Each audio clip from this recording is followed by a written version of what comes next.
All right.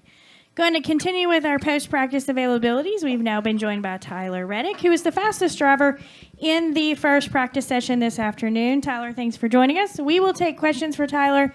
If you have one, raise your hand. We'll get a mic to you. Who would like to kick us off? Anybody? All right, Bob, we'll start with you. Bob Parker's Fox Sports. You were third in 10-lap average. So does it mean anything, or is the track going to be so different on Sunday? Whatever we look at today, we shouldn't read too much into it.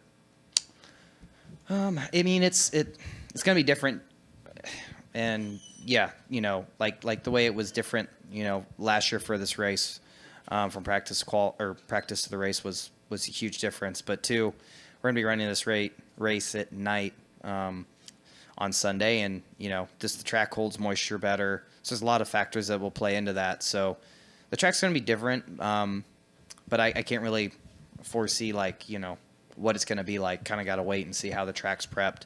But certainly it's just going to take a lot longer to get to where it did at the end of our practice there when we're racing under nighttime conditions and the sun isn't really beating down on the racetrack.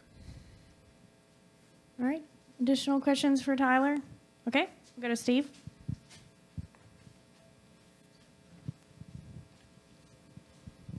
Steve Schweitzer, the Lasco Press.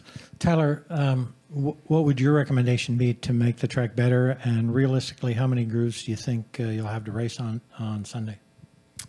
Well, with this car, from what I saw as it transitioned, as it changed, in dirt racing, you're going to have, the line's going to be different just about every single lap as the track changes.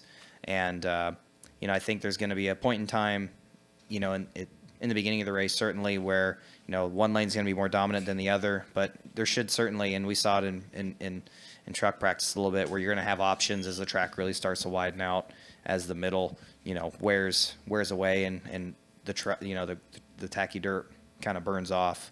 So I think there's going to be a lot of lane choices based off of just where this tire's grip is, where the power in this car is, horsepower-wise.